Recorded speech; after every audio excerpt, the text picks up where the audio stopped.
Bismillah, alhamdulillah, wassalatu wassalamu ala rasulillah. Alhamdulillahilladzi hadana lihada wa ma kunna linahtadiya laula an hadana Allah. Thumma alhamdulillahilladzi bi ni'matihi tatimmus salihati bi fadlihi taqsal ghayat. Adada khalqihi wa rida nafsihi wa zinata arshihi wa midada kalimatihi. Subhanaka ya rabbana la nuhsi thana'an 'alaika anta kama asnayta 'ala nafsik. Subhanaka la 'ilma lana illa ma 'allamtana innaka antal 'alimul hakim. Allahumma faqihna fid din wa 'allimna ta'wil.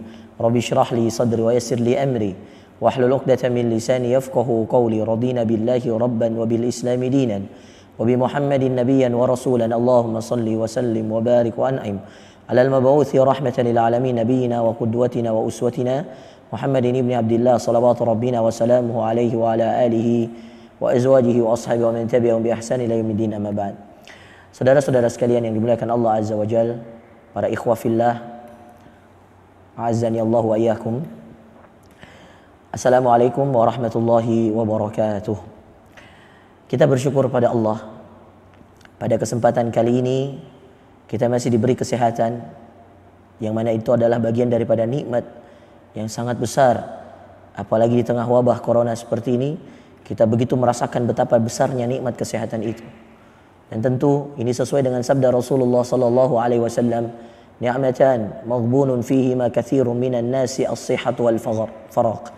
Ada dua nikmat yang mana banyak sekali manusia yang merasa yang terlalaikan karena dua nikmat tersebut.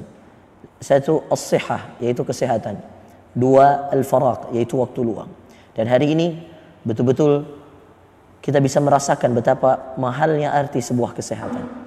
Banyak yang meninggalkan pekerjaannya untuk berdiam diri di rumah, untuk kemudian bisa menjaga kesehatannya. Banyak yang kemudian hidupnya lebih bersih, lebih teratur untuk menjaga kesehatannya. Bahkan mungkin ada sebagian di antara kita yang mengeluarkan banyak uang untuk membeli vitamin dan seterusnya, untuk menjaga imun tubuhnya, untuk menjaga kesehatannya. Maka saya berharap semoga setelah corona ini, setelah wabah ini hilang insya Allah, maka saya berharap kesehatan itu tetap dijaga sebagaimana kesehatan itu kita jaga ketika datang wabah.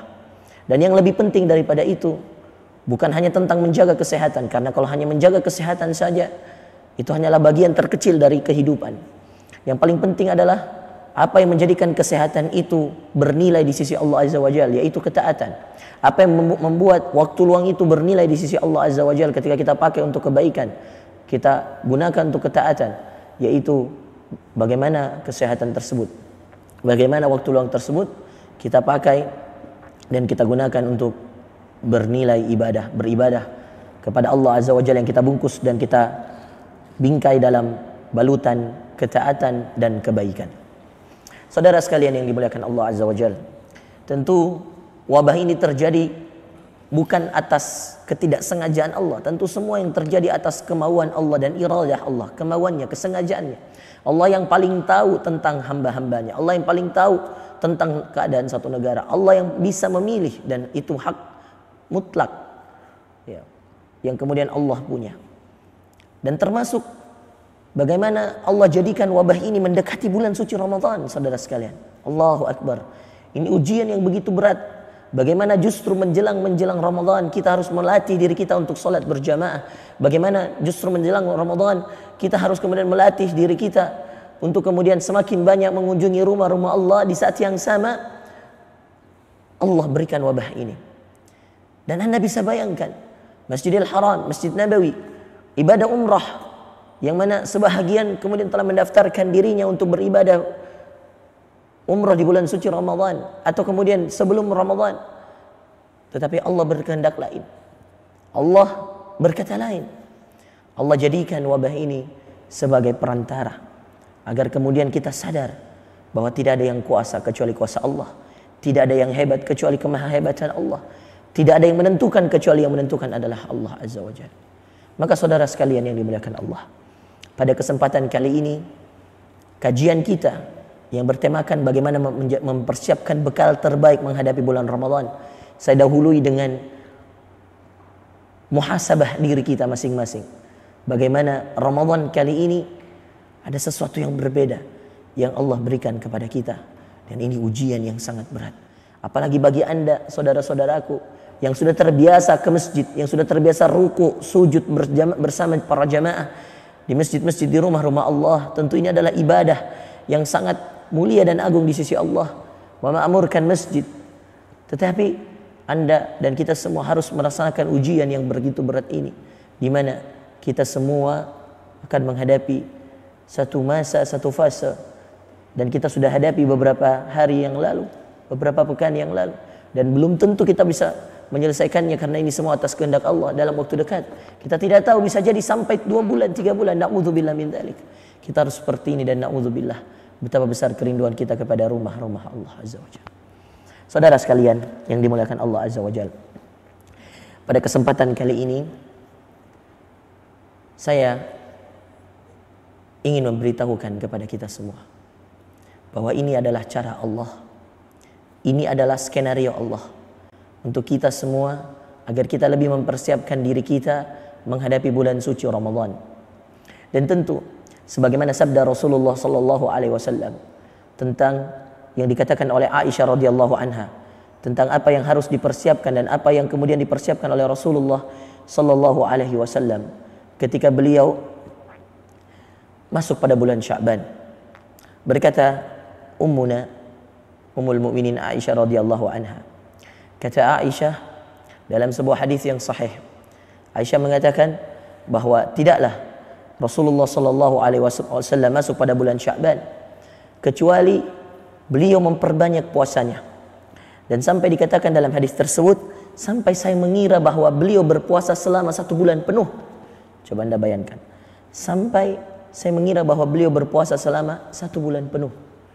Saudara sekalian yang dimuliakan Allah Azza wa Jalla, ini menandakan, para ulama dan para ahli hadis mengatakan bahwa ini bukti bahwa Rasulullah sallallahu alaihi wasallam hampir-hampir berpuasa di setiap harinya pada bulan suci Sya'ban, pada bulan Sya'ban. Tetapi tentu tidak ada bulan yang Rasulullah berpuasa 1 bulan penuh kecuali bulan suci Ramadan. Maka berkata para ahli hadis dan para ahli ilm, para ulama, dikatakan bahwa yang dimaksud oleh Aisyah bahwa beliau seakan berpuasa 1 bulan penuh adalah kebanyakannya. Maka persiapan terbaik menghadapi sesuatu yang terbaik adalah dengan cara yang sama. Itulah kenapa Allah jadikan, perhatikan, Allah jadikan persiapan terbaik untuk kemudian solat 5 waktu itu ada solat sunnah sebelumnya. Dalam hadis yang sahih, Rasulullah sallallahu alaihi wasallam mengatakan, bainal adzanain, antara 2 adzan salah. Ada sebuah solat, yaitu solat 2 rakaat. Antara satu adzan dengan adzan yang lain, ya, antara adzan dan iqamah, di setiap solat 5 waktu itu ada solat. Subuh, zuhur, asar, maghrib, isya, semua ada solatnya. Ini di luar dari solat rawatib yang Allah tentukan. Dalam rawatib ada 12. Kata Rasulullah sallallahu alaihi wasallam dalam hadis, man shalla 12 raka'ah, siapa yang salat 12 rakaat setiap harinya, yang dimaksud 12 rakaat adalah salat sunnah rawatib. Apa itu salat sunnah rawatib? Salat yang diikutkan sebelum maupun setelah salat fardu. Nah, ada 12 rakaat. Siapa yang salat, kata Rasulullah sallallahu alaihi wasallam, siapa yang salat 12 rakaat ini, maka Allah bangunkan rumah baginya di surga. Apa 12 rakaat salat sunnah rawatib ini? Rasulullah menjabarkan dalam hadis yang lain. 4 rakaat sebelum zuhur, 2 rakaat setelahnya, maka 6. Asar tidak ada rawatibnya. Lalu kemudian 2 rakaat setelah maghrib, lalu 2 rakaat setelah isya, dan 2 rakaat sebelum subuh. Maka di total ada 12 rakaat. Siapa yang mengerjakannya akan dibangunkan Allah rumah di surga. Tapi mari kita ngecek kembali hadis-hadis yang lain. Pertama, hadis umum tadi. Hadis umumnya adalah antara 2 azan ada 1 solat, yaitu 2 rakaat. Jadi setiap solat, subuh, zuhur, asar, maghrib, isya, setiap antara azan dan iqamah Anda boleh solat 2 rakaat dengan niatan antara azan dan iqamah. Lalu kemudian yang kedua, ada hadis-hadis khusus tentang solat-solat tertentu. Contoh, solat asar. Solat asar itu tidak ada rawatibnya. Tidak ada solat yang termasuk dalam 12 rakaat rawatib tadi, baik sebelumnya maupun setelahnya. Tapi ada beberapa hadis yang berkaitan tentang solat sunnah sebelum asar. Ada hadis yang berkaitan tentang 2 rakaat solat sunnah sebelum asar. Ada yang 4 rakaat solat sunnah sebelum asar. Yang 4 rakaat ini dalam hadis dikatakan rahimallahu imra'an. Allah merahmati, semoga Allah merahmati seorang yang salat sunnah 4 rakaat sebelum salat asar, 2 rakaat dan 2 rakaat. Saudara sekalian yang dimuliakan Allah, ini menunjukkan apa? Kalau tadi antara adzan dan iqamah ada salat 2 rakaat dan ada beberapa salat yang memang sudah ada salat sunnah rawatibnya sebelum zuhur, sebelum asar, sebelum zuhur contoh, sebelum subuh contoh. Itu dan sebelum asar dalam hadis yang terpisah. Ini menandakan bahwa semua salat 5 waktu kita boleh mengerjakan, ada sunnah anjuran untuk kita mengerjakan 2 rakaat sebelumnya. Menandakan apa? Bahwa persiapan terbaik sebelum masuk pada inti dari ibadah yang diwajibkan ada muqaddimahnya, ada pendahuluannya. Dan ini latihan untuk kemudian lebih serius, lebih konsentrasi dan lebih bisa fokus, yaitu salat 2 rakaat sebelumnya. Dan tentu orang yang kemudian bisa melakukan salat 2 rakaat antara adzan dan iqamah adalah orang yang bergegas ketika mendengarkan adzan. Dia mengambil wudunya lalu bersegera untuk kemudian salat 2 rakaat karena Allah antara adzan dan iqamah tadi. Begitu juga dengan ibadah puasa. Rasulullah menjadikan contoh ibadah Sya'ban tadi. Ibadah puasa pada bulan Sya'ban tadi yang dikatakan oleh ibu kita Aisyah radhiyallahu anha, di mana Ummul Mukminin Aisyah mengatakan bahwa saya melihat Rasulullah SAW memperbanyak puasanya di bulan Sya'ban. Ini sebagai role model, sebagai uswah terbaik, sebagai teladan terbaik bagi kita. Dan kita bisa melihat saudara sekalian, dengan adanya hadis ini menandakan bagi kita bahwa ternyata Rasulullah SAW melatih dirinya memperbanyak berpuasa Sya'ban di bulan suci Sya'ban. Di antara perkataan dan penjelasan para ulama, salah satu sebabnya adalah agar beliau dan para sahabatnya melatih diri untuk banyak berpuasa, sehingga ketika masuk bulan Ramadan mereka sudah dalam keadaan siap untuk berpuasa 1 bulan penuh di bulan suci Ramadan. Dan subhanallah, memperbanyak puasa pada bulan Sya'ban seperti saat ini kita di bulan Sya'ban adalah sunnah di antara sunnah-sunnah Rasulullah SAW yang perlu kita perbanyak. Tidak perlu mengenal Senin dan Kamis, tidak perlu mengenal Bid. Seluruh hari di bulan Sya'ban Anda boleh berpuasa.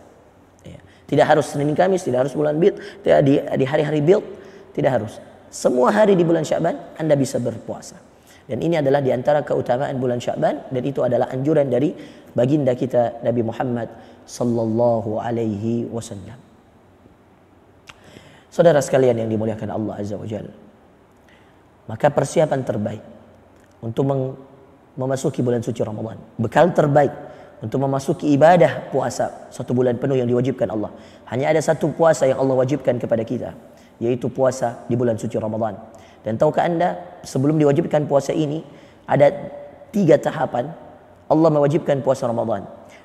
Pertama, puasa yang paling pertama Allah wajibkan adalah puasa Asyura tanggal 10 Muharram yang diwajibkan kepada Rasulullah SAW dan kepada seluruh sahabatnya.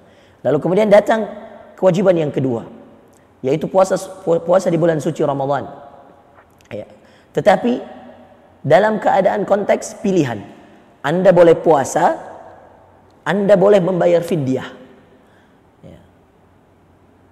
Nah, ini sesuai dengan ayat Allah, wa 'alal ladzina yutiqunahu ya fidyatun ta'amu miskin. Ya. Dan siapa yang mampu ya untuk kemudian membayar puasa, maka dia membayar fidyah untuk orang-orang miskin.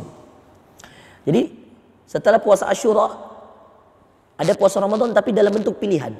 Barulah kemudian Allah wajibkan kepada Rasulullah puasa Ramadan 1 bulan penuh.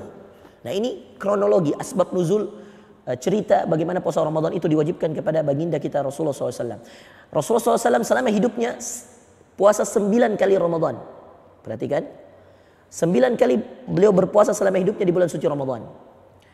5 di antaranya beliau berpuasa 29 hari.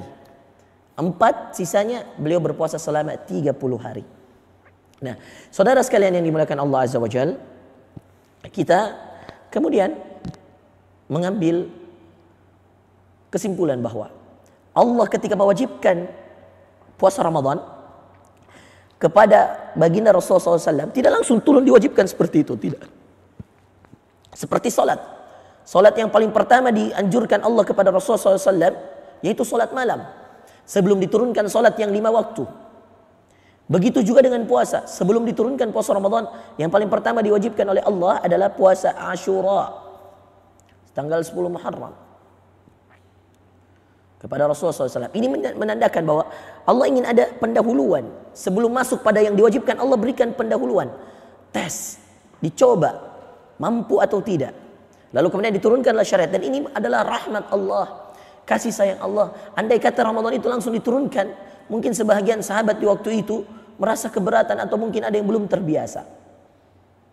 Nah, saudara sekalian yang dimuliakan Allah Azza wa Jal, baru kemudian yang ketiga, tahapan yang ketiga diwajibkanlah Ramadan itu setelah tadi diwajibkan dalam kategori boleh dipilih antara berpuasa atau membayar fidyah, baru kemudian yang ketiga diwajibkan secara mutlak kepada seluruh sahabat Rasulullah dan kepada seluruh kita yang hadir hari ini, yang hidup hari ini, umatnya Rasulullah sallallahu alaihi wasallam. Dan dari situ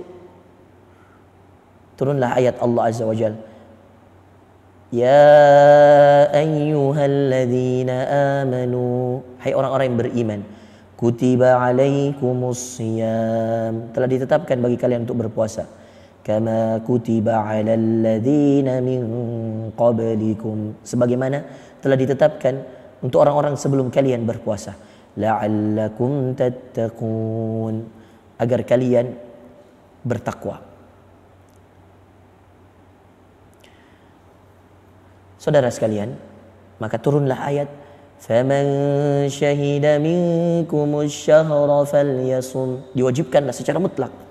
Kata Allah, barang siapa yang masuk pada bulan suci Ramadan dan mereka hidup dalam keadaan sehat, tidak ada uzur, maka hendaklah mereka ketika masuk dan menyaksikan bulan suci Ramadan datang, maka hendaklah mereka berpuasa. Maka ini ayat diwajibkannya puasa. Nah, maka bekal terbaik untuk menghadapi bulan suci Ramadan adalah latih dirimu di bulan Sya'ban yang seperti ini untuk banyak-banyak berpuasa. Muqaddimahnya Ramadan adalah puasa Sya'ban kita ini. Latih sebanyak-banyaknya, berpuasa sebanyak-banyaknya. Nah, bagi yang punya utang, bayarkan di bulan Sya'ban. Hitung baik-baik, jangan sampai kemudian kurang harinya sehingga kemudian Anda masuk bulan Ramadan dalam keadaan Anda masih punya utang di bulan Sya'ban. Na'udzubillah min dzalik. Hitung harinya. Maka saudara sekalian, sebaik-baik diri kita, ibadah yang kita siapkan, bekal terbaik untuk menghadapi bulan suci Ramadan adalah memperbanyak puasa. Ya, kalau ada punya utang, bayarlah di bulan Sya'ban, selesaikan. Begitulah dahulu Aisyah, istri Rasulullah SAW, membayar utang-utangnya, kebanyakan beliau membayarnya di bulan Sya'ban. Saudara sekalian yang dimuliakan Allah, itulah bekal terbaik yang harus kita persiapkan untuk menghadapi bulan suci Ramadan, yaitu banyak-banyak melatih diri kita untuk beribadah puasa. Latih diri kita. Ketika kita bisa melatih diri kita beribadah puasa di bulan Sya'ban, artinya kita melatih diri kita untuk sahur dan berbuka puasa. Saudara sekalian yang dimuliakan Allah Azza wa Jalla, kita masuk pada poin yang kedua yang harus kita persiapkan untuk menghadapi bulan suci Ramadan. Apa itu? Adalah dengan melatih diri kita untuk memperbanyak membaca Al-Quran. Bulan Ramadan adalah bulannya Al-Quran. Allah sendiri yang mengatakan itu. Kata Allah, syahrul Ramadan alladzi unzila fihi al-Qur'an hudan lin-nasi wa bayyinatin minal huda wal furqan. Kata Allah, syahrul Ramadan, kata Allah, bulan suci Ramadan, syahrul Ramadan alladzi unzila fihi al-Qur'an. Bulan suci Ramadan adalah bulan yang diturunkannya di dalamnya Al-Qur'an. Hudal linnas, sebagai petunjuk bagi manusia. Wa bayyinatin minal huda wal furqan, dan sebagai tanda yang jelas minal huda, dari petunjuk itu sendiri, wal furqan, dan dari pembeda yang hak dan yang batil. Saudara sekalian yang dimuliakan Allah, maka sebelum menghadapi bulan Ramadan, latihlah dirimu untuk bisa membaca Al-Quran dengan baik dan benar. Bagi yang belum bisa membacanya dengan baik dan benar, saya anjurkan kepada kalian untuk kemudian mengikuti program-program yang dibuat oleh ustadz-ustadz, ya, atau oleh guru-guru mengaji yang ada di sekitar kita, untuk kemudian bisa melatih diri kita untuk membaca Al-Quran dengan baik dan benar. Sungguh merugi Jika saja selama hidup kita tidak pernah belajar Al-Quran dengan serius, sungguh merugi. Kalau nanti sebelum kita mati atau ketika kita wafat dalam keadaan kita belum bisa membaca Al-Quran dengan baik dan benar, padahal kita adalah orang yang jago berpidato di hadapan ribuan orang. Na'udzubillah min dzalik. Anda seorang direktur di sebuah perusahaan, Anda bisa mengkondisikan 10.000 pegawai Anda, tetapi Anda tidak bisa membaca kalamullah, sungguh kita termasuk orang-orang yang merugi. Sungguh Anda termasuk orang yang merugi kalau Anda tidak bisa membaca Al-Quran, sedangkan Anda jago berbicara di hadapan manusia. Saudara sekalian yang dimuliakan Allah, maka bagi yang belum bisa membaca Al-Quran, latih diri Anda, belajar tajwid, belajar tahsin. Targetkan sebelum Ramadan saya sudah harus bisa membaca Al-Quran dengan baik dan benar sesuai dengan ilmu tajwid yang ada, yang menjadi batasan dalam Al-Quran itu sendiri. Saudara sekalian yang dimuliakan Allah Azza wa Jalla.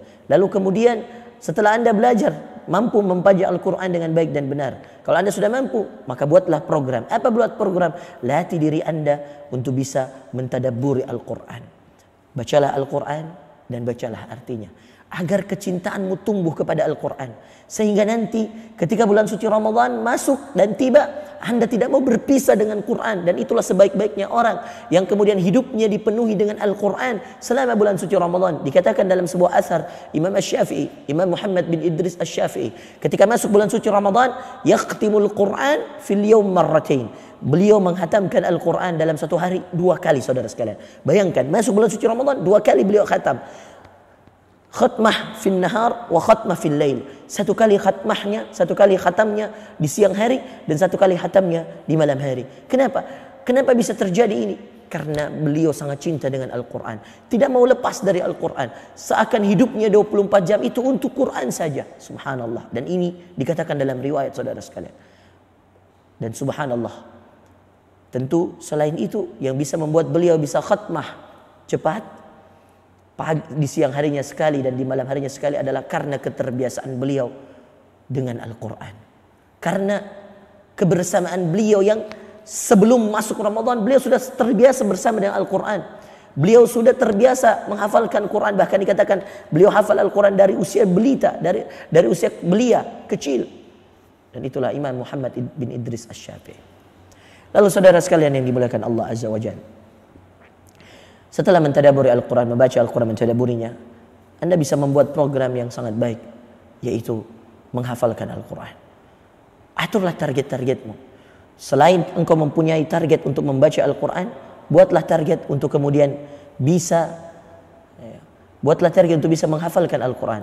Sehingga ketika kemudian Anda menghafalkan Al-Quran, Anda bisa menggunakan hafalan-hafalan tersebut pada solat-solat Anda di bulan suci Ramadan. Betapa banyak solat sunnah yang Allah berikan kepada kita di bulan suci Ramadan. Ada salat tarawih, ada salat qiyamul lail, tahajud, subhanallah. Ya, yang mana tentu malam-malam, salat pada malam-malam di bulan suci Ramadan jauh lebih besar pahalanya dari salat di malam-malam di bulan-bulan yang lainnya. Saudara sekalian yang dimuliakan Allah Azza wa Jalla, masuk pada amalan yang ketiga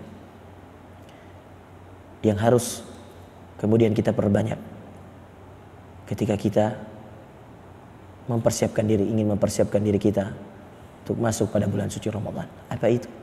Latihlah dirimu untuk banyak-banyak dan untuk sering-sering dan untuk membiasakan diri bangun salat malam. Karena sungguh salat di bulan Lailatul Qadar, di bulan Ramadan, ada salat, ada ibadah pada 10 malam terakhir di dalamnya, yang mana jika Anda bangun salat di malam tersebut atau bangun beribadah di malam tersebut, Anda akan mendapatkan malam yang lebih baik daripada 1000 bulan. Kata Allah dalam Al-Qadr, Allah berfirman, a'udzubillahi minasyaitonir rajim, inna anzalnahu fi lailatul qadar. Sungguh kami turunkan Al-Quran ini pada sebuah malam yang namanya malam Lailatul Qadar. Lailatul Qadri khairum min alfi syahr. Satu malam pada bulan Lailatul Qadar ini lebih baik daripada 1000 bulan. Anda tahu berapa lama 1000 bulan itu? Kalau kita bagi dengan usia kita, itu sama dengan 83 tahun, saudara sekalian. Allah, satu malam kita beribadah di dalamnya lebih baik daripada 83 tahun kita beribadah. Dan ini tentu adalah karunia dari Allah Azza wa Jalla kepada kita. di mana Allah Subhanahu wa taala memberikan kepada kita malam ini sebagai hadiah di bulan suci Ramadan. Makanya Rasulullah sallallahu alaihi wasallam dikatakan dalam sebuah riwayat, beliau dikatakan sebaik-baik beliau adalah sebaik-baik beliau pada bulan Ramadan. Bayangkan, di luar bulan Ramadan beliau sudah sangat baik, sangat mulia akhlaknya. Bagaimana ketika masuk pada bulan suci Ramadan? Ya, Anda bisa bayangkan, beliau bersifat dengan sikap yang terbaik, ya, di luar bulan suci Ramadan. Maka bayangkan kalau beliau mengatakan sebaik-baik beliau adalah di bulan suci Ramadan. Bagaimana begitu mulia akhlaknya di bulan suci Ramadan. Dan beliau mengatakan, ya, pada 10 malam terakhir beliau beriktikaf. Beliau menghidupkan malamnya. Dan beliau menganjurkan untuk bangun sholat malam dan membangunkan keluarga yang ada pada waktu itu. Dibangunkan keluarga. Lalu setelah itu beliau mengikat kencang ikat pinggangnya, agar kemudian beliau bisa kuat, agar beliau kemudian bisa hilang ngantuknya untuk kemudian menghidupkan malamnya. Dan itu dilakukan oleh manusia terbaik, Rasulullah sallallahu alaihi wasallam, di 10 malam terakhir pada bulan suci Ramadan. Saudara sekalian, kalau Anda terbiasa hari ini untuk bangun salat malam, maka beruntunglah Anda ketika Anda masuk bulan suci Ramadan. Latihlah dirimu khususnya di sepertiga malam terakhir, karena ada satu malam di sana. Kejarlah, carilah malam itu. Ya, malam yang begitu mulia, malam yang lebih mulia dari 1000 bulan, yang mungkin usia kita pun belum tentu sampai pada 1000 bulan tersebut. Yang keempat, saudara sekalian, bekal terbaik untuk masuk pada bulan suci Ramadan, yaitu dengan memperbanyak bersedekah. Dan sedekah ini khusus secara umum, kalau kita bahasakan, sedekah itu adalah amalan yang berkaitan dengan hamba Allah yang lain, atau menolong hamba Allah yang lain. Bersedekah. Latih diri Anda untuk terbiasa mengeluarkan harta Anda untuk memberikan makanan dan minuman kepada orang-orang yang membutuhkan. Apalagi pada bulan suci Ramadan. Kalaulah saja di luar bulan suci Ramadan orang yang memberikan makanan dan minuman kepada orang yang berpuasa, maka baginya pahala puasa seperti yang berpuasa pada puasa sunnah tersebut. Maka bagaimana dengan orang yang memberikan makanan dan minuman kepada orang yang berpuasa pada bulan suci Ramadan? Mari, saya mengajak diri saya dan antum semua yang hadir hari ini untuk kemudian kita bergegas melatih diri kita saat ini di bulan Sya'ban ini, apalagi di tengah wabah corona ini. Latih dan salurkan harta-hartamu, latih dirimu sebagai bekal terbaik menghadapi bulan suci Ramadan. Karena orang yang mengetahui kepentingan suatu hal, orang yang mengetahui pentingnya sesuatu, maka akan dia mempersiapkan dengan sesuatu yang penting juga.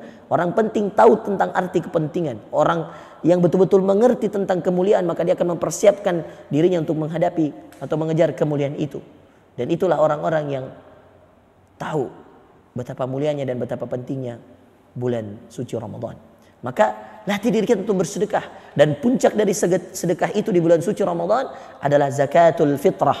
Zakat fitrah yang diwajibkan kepada seluruh kaum muslimin yang mampu untuk mengeluarkan zakat fitrah tersebut.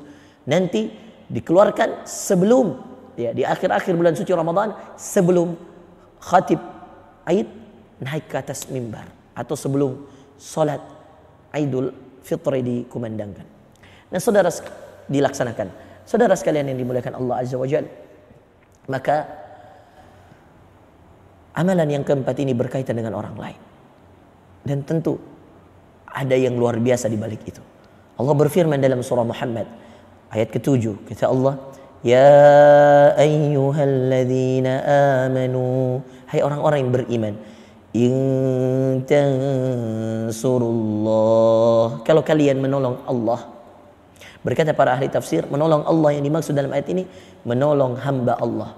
"In tansurullah yansurkum", maka pasti Allah akan menolong kalian.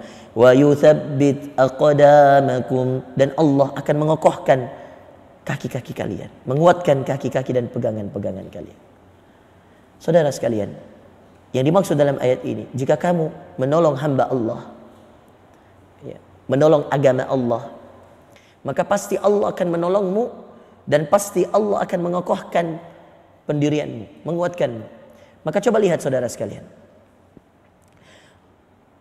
kalau kita berbagi di tengah wabah corona ini, apalagi di bulan Sya'ban seperti ini, dengan berniat melatih diri kita sebelum masuk bulan suci Ramadan, maka ketika itu kita akan terbiasa menjadi orang yang biasa peka untuk menolong hamba Allah.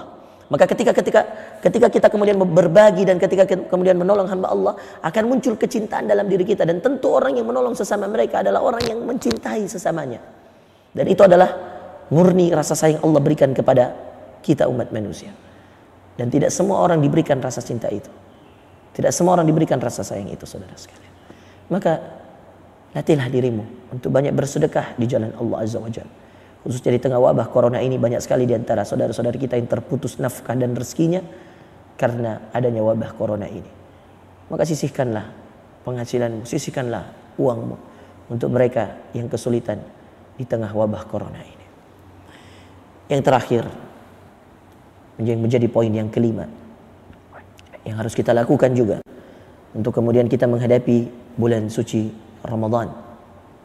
Di antara amalan yang penting dan kita dianjurkan untuk memperbanyak melakukan amalan ini, ibadah ini, adalah memperbanyak berdoa kepada Allah Azza wa Jalla. Mintalah kepada Allah, mintalah kepadanya agar Allah Subhanahu wa taala memberikan kepada kita kekuatan, memberikan kepada kita keimanan, memberikan kepada kita kesehatan, memberikan kepada kita taufik dan hidayah, agar Allah Subhanahu wa taala mengizinkan kita untuk masuk dan untuk bisa taat pada bulan suci Ramadan. Bukan hanya bisa sampai pada bulan suci Ramadan, karena akan banyak orang yang Anda saksikan nanti kelak masuk pada bulan suci Ramadan, Allah berikan kekuatan, kesehatan, tapi Allah cabut darinya keimanan dan ketaatan. Maka mintalah kepada Allah, ya Allah, berikan kepadaku kekuatan, keimanan, ketaatan, kesehatan agar aku bisa masuk pada bulan suci Ramadan. Dan ya Allah, kuatkan aku untuk menghadapi bulan suci Ramadan, dan izinkan aku menjadi hamba yang beruntung di bulan suci Ramadan dengan banyaknya amal saleh, ibadah dan ketaatan di sisimu ya Allah ya Rabbal Alamin. Saudara sekalian yang dimuliakan Allah Azza wa Jalla, apa ibadah itu? Yaitu doa. Ibadah yang akan menutup bekal-bekal kita hari ini. Berdoa kepada Allah Azza wa Jalla. Mintalah kepada Allah dengan serius. Berdoalah kepada Allah dengan penuh kekhusyuan. Karena seseorang akan dilihat kecintaannya kepada sesuatu dengan dilihat keseriusannya meminta kepada Allah tentang sesuatu itu. Kalau Anda memang butuh, benar-benar butuh, berdoalah kepada Allah dengan sebenar-benarnya doa. Dengan sebenar-benarnya doa, untuk kemudian Anda buktikan kepada Allah bahwa Anda betul-betul butuh kepada Allah, dan berdoalah kepada Allah. Kalau Anda betul-betul mencintai Allah, kalau Anda benar-benar mencintai bulan Ramadan, kalau Anda benar-benar mencintai Rasulullah dan rindu kepada tamu yang mulia ini yang hanya datang sebulan dalam satu tahun yang ada, maka pasti Anda akan mengangkat kedua tangan, atau kemudian Anda akan berdoa di saat sujud Anda, atau berdoa di waktu-waktu yang mustajab sambil menangis, ya Allah, izinkan hamba-Mu untuk masuk pada bulan Ramadan, izinkan hamba-Mu untuk mendapatkan Lailatul Qadar pada bulan Ramadan ini, ya Allah, di tengah wabah corona ini, izinkan kami ya Allah untuk bisa salat berjamaah di bulan suci Ramadan, izinkan kami ya Allah untuk kemudian bisa salat tarawih bersama-sama, izinkan kami untuk bisa qiyamul lail bersama-sama. Izinkan kami untuk bisa berbuka puasa bersama-sama. Saudaraku, kalau kemudian kita serius untuk masuk pada bulan Ramadan ini dan minta kepada Allah agar wabah corona ini diangkat oleh Allah Azza wa Jalla. Bagimu yang telah rindu dengan masjid, bagimu yang telah rindu dengan salat berjamaah, kamu bisa bayangkan betapa beratnya kehidupan kita nanti di bulan suci Ramadan ketika kita harus berjamaah di rumah-rumah kita. Betapa beratnya kita harus melewati malam-malam di bulan suci Ramadan ketika kita harus sholat malam, harus sholat tarawih di rumah-rumah kita. Itu nikmat yang Allah akan cabut. Na'udzubillah, tsumma na'udzubillah. Maka jika kita serius, saudara sekalian, mintalah pada Allah dengan serius, dengan sungguh-sungguh, dengan fokus. Ya Allah, angkat wabah ini ya Allah, agar kami bisa menikmati ibadah Ramadan kami, Ya Allah, angkat wabah ini agar kami bisa kembali ruku dan sujud berjamaah di bulan suci Ramadan. Ya Allah, ya Allah, angkat wabah ini dari kota kami, dari negeri kami, ya Allah, agar kami bisa berbuka puasa bersama-sama, agar kami bisa berkumpul dalam ketaatan, agar kami bisa kembali bermajelis ilmu di bulan suci Ramadan ini. Ya Allah, berdoalah dan yakinilah bahwa Allah menjawab doa-doa kita. Tentu dengan melihat keadaan yang semakin hari semakin bertambah jumlah korban, semakin bertambah jumlah pasien yang dalam pengawasan. Tentu dengan melihat keadaan sekarang, kita tentu pesimis. Tapi ketahuilah saudaraku, kita punya Allah. Kita punya Allah yang maha berkuasa, yang tidak pernah mengingkari janjinya, yang mengatakan, Udu'uni astajib lakum, berdoalah kepadaku, maka aku akan jawab doa-doa kalian. Dan Allah juga yang mengatakan, wa idza sa'alaka ibadi anni. Di antara ayat-ayat puasa yang ada dalam surah Al-Baqarah, Allah selipkan satu ayat tentang doa, yang ketika Allah mengatakan, wa idza sa'alaka ibadi anni fa inni qarib. Wahai Muhammad, ketika ada hambaku yang bertanya kepadamu tentang aku, maka jawablah kepadanya bahwa aku begitu dekat. Ujibu da'watan da'i idza da'an. Aku menjawab doanya orang-orang yang berdoa ketika dia berdoa kepada aku, wahai Muhammad. Ujibu da'watan da'i idza da'an. Camkan kalimat ini, catat baik-baik kalimat ini dalam hati kita. Aku jawab doanya hambaku yang berdoa ketika dia berdoa. Falyastajibuli, maka hendaklah mereka mengikuti aturan-aturanku, menaati perintahku, menjauhi laranganku. Ini syaratnya saudara sekalian agar doa kita diterima. Taati perintah Allah, ikuti maunya Allah, ikuti sunnah Rasulullah, jauhi yang dilarang oleh Allah, tinggalkan yang dilarang oleh Allah. Falyastajibuli wal yu'minu bi, dan hendaklah mereka yakin kepadaku. Maka mari saya mengajak, ini bekal terbaik kita sebelum menghadapi Ramadan. Mari kita berdoa dengan sungguh-sungguh dan dengan keyakinan. Di saat yang sama kita harus buktikan bahwa kita telah mengerjakan perintahnya dan menjauhi larangannya. Falyastajibuli wal yu'minu bi. Allah tidak mungkin ingkar janjinya. Allah yang mengatakan, ujibu da'watad da'i, aku jawab doanya orang berdoa, idza da'an, ketika dia berdoa. Dalam ayat yang lain, ud'uni astajib lakum, berdoalah kepada aku maka aku akan jawab doa kalian. Maka saudara sekalian, mari kita sungguh-sungguh untuk berdoa pada Allah. Dan inilah bekal kelima kita untuk menghadapi bulan suci Ramadan. Pada penutup kajian kita yang berbahagia ini, saya ingin meringkas dalam 5-10 menit terakhir bekal-bekal yang tadi kami sebutkan. Yang pertama tadi, latih dirimu bekal terbaik dengan ibadah yang sama dengan yang kau persiapkan, yaitu puasa. Maka masing-masing ibadah hampir semuanya ada muqaddimahnya. Zakat fitrah ada sedekah sebelumnya. Zakat yang setahun ada sedekah yang sebelumnya. Haji ada ibadah muqaddimahnya. Kalau Anda belum mampu untuk berhaji, ada umroh sebagai ibadah kecil dalam haji yang besar. Haji itu besar. Di dalam haji itu ada ibadah umroh.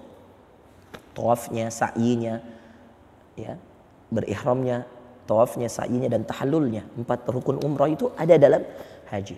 Salat seperti saya jelaskan tadi, salat sunnah rawatib sebelum dan setelahnya. Bahkan dijadikan setiap salat 5 waktu.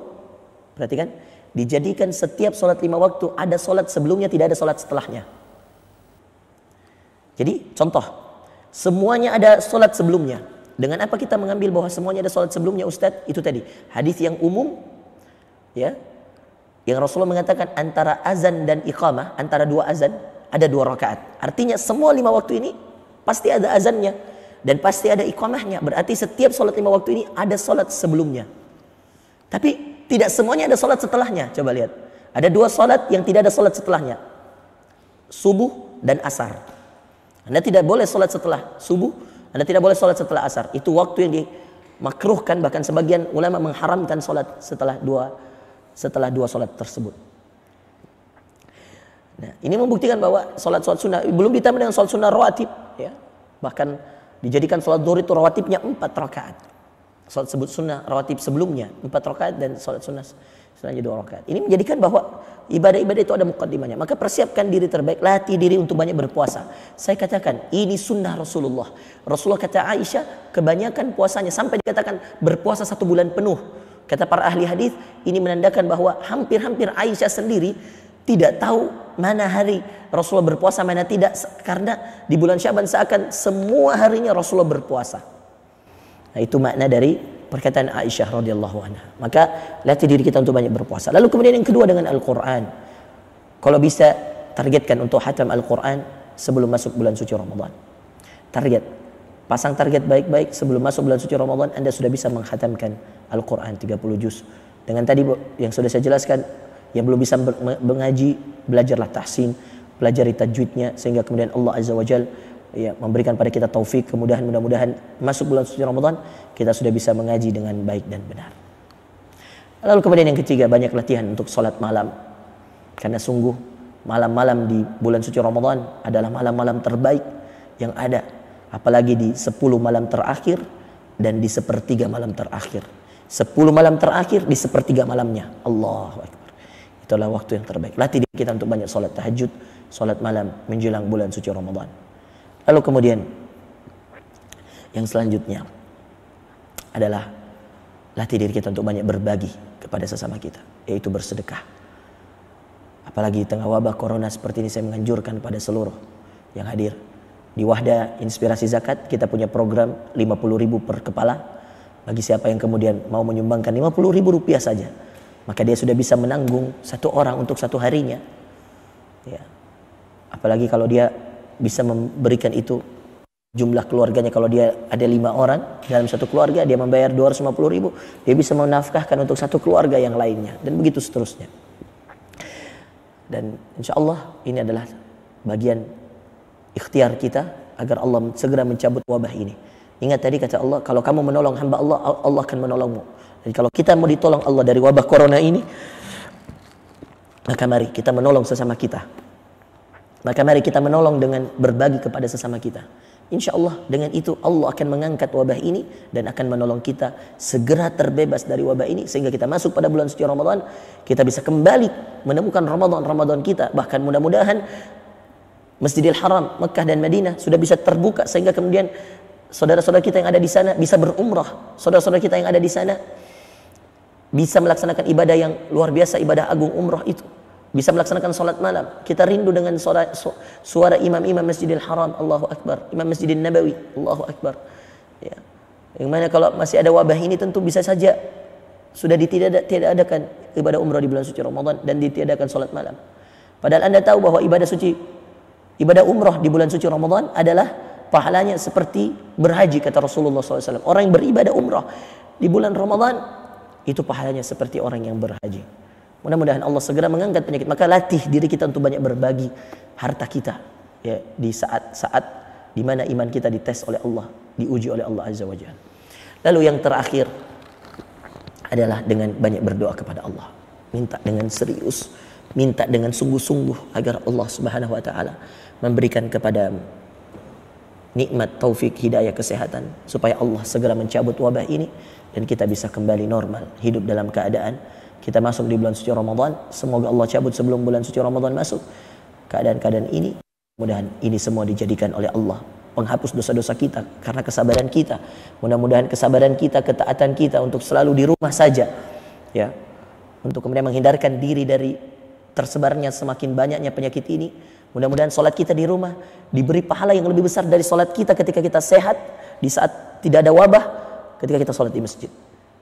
Dengan niat tadi tidak membahayakan dan tidak dibahayakan. La dharar wa la dirar, kata Rasulullah sallallahu alaihi wasallam. Maka saudaraku, saya anjurkan setelah Anda amalkan yang 5 ini, saya juga menganjurkan kalau Anda tidak ada kepentingan apa-apa, di rumahlah.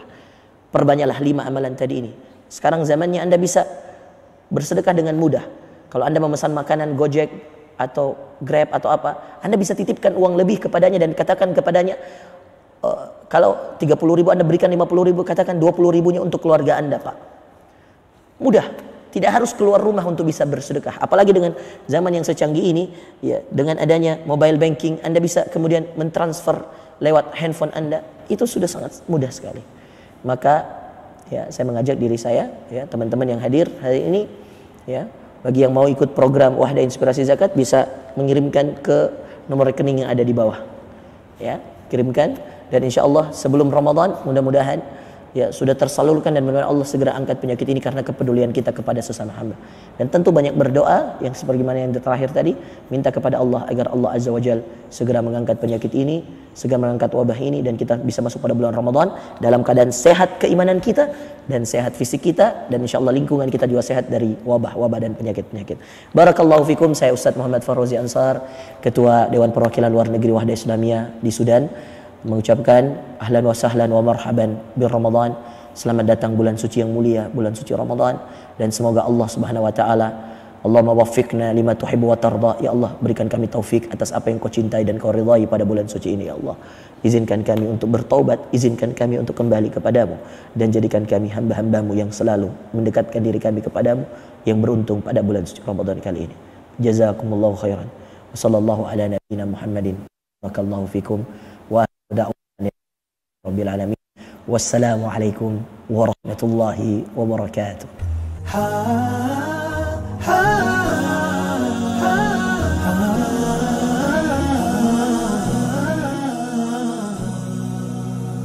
رمضان كريم كريم كريم شهر عظيم عظيم عظيم رمضان كريم كريم كريم شهر عظيم عظيم عظيم قم للعبادة تلقى السعادة قم للعبادة تلقى السعادة تلقى السعادة تلقى النعيم رمضان زمان البركات رمضان زمان الحسنات رمضان زمان البركات رمضان زمان الحسنات رمضان مجال الصلوات طوبى للنفس بتقواها رمضان كريم كريم كريم شهر عظيم عظيم عظيم رمضان كريم كريم كريم شهر عظيم عظيم Nanti ada buku saya mau bagi di akhirnya. قم للعبادة تلقى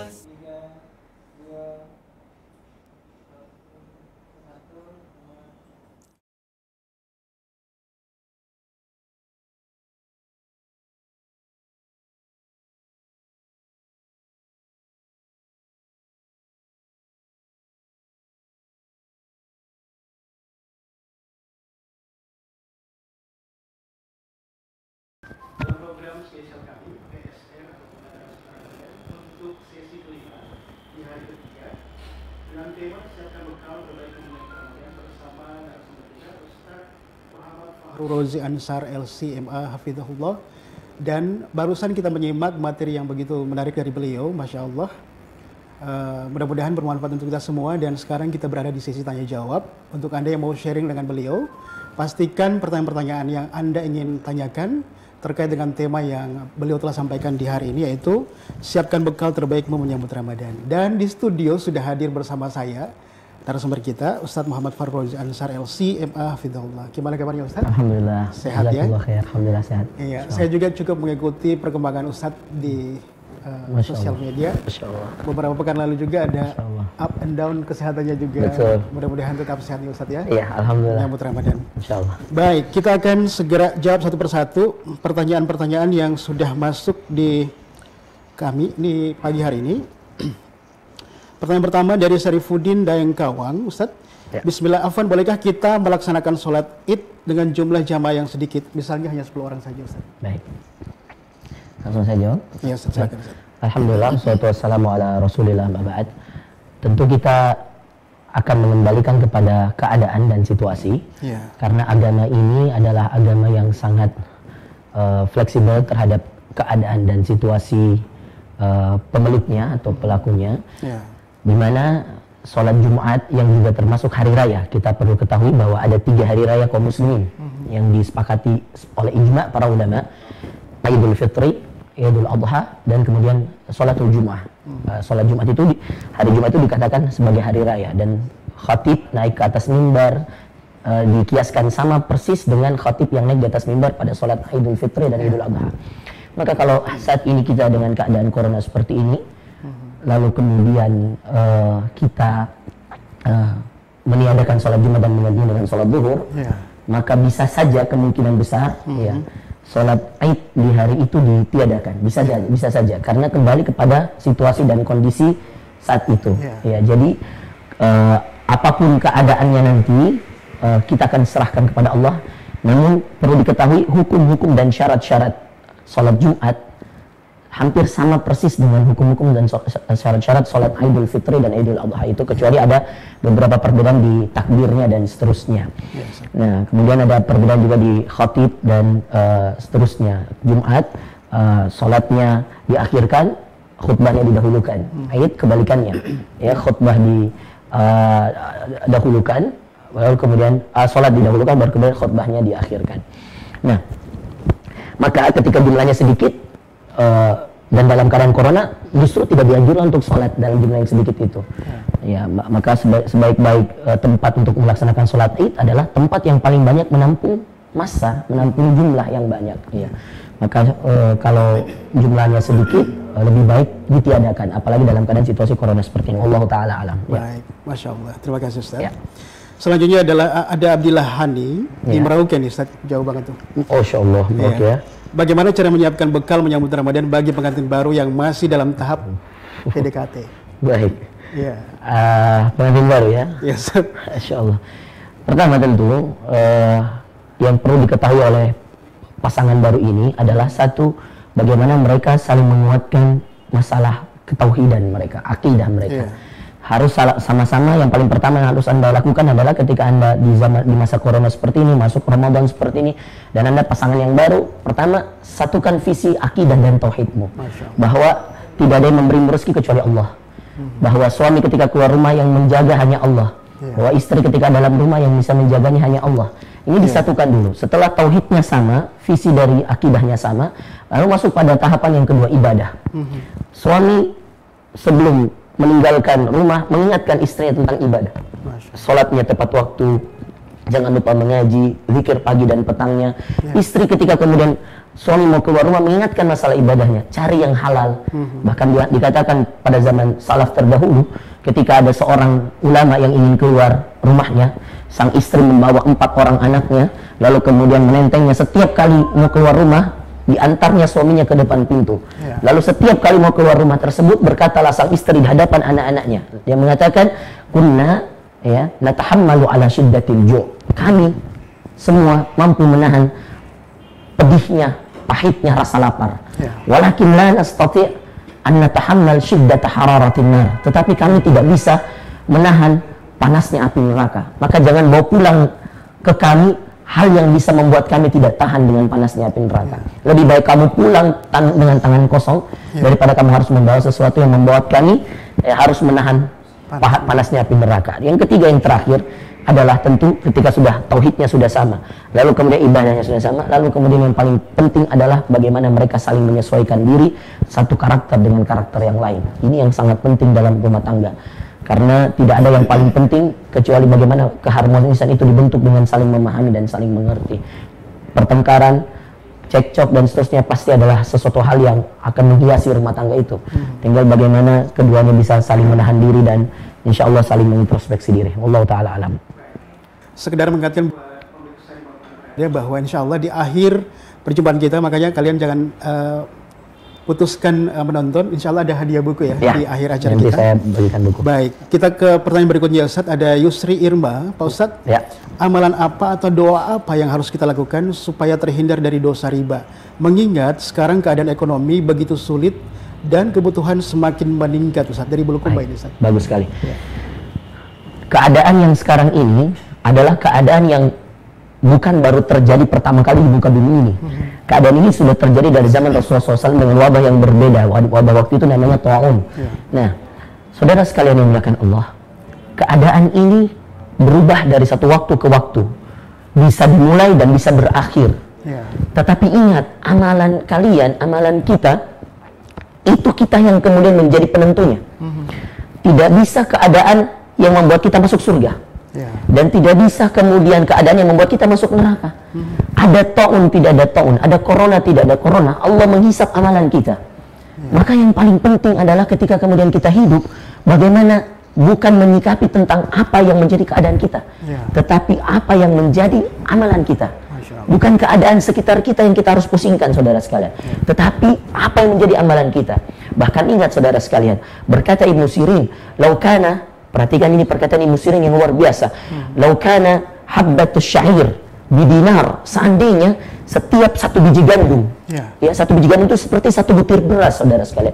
Laukana habbatus syair bidinar, dengan satu dinar, Anda bayangkan satu dinar, subhanallah, ya itu satu dinar itu waktu itu sangat berharga sekali, karena di bawah dinar itu adalah kumpulan dari perak sehingga jadilah dia satu dinar. Seandainya satu bijinya gandum, dan mungkin tidak ada yang kenyang dengan satu biji gandum ini.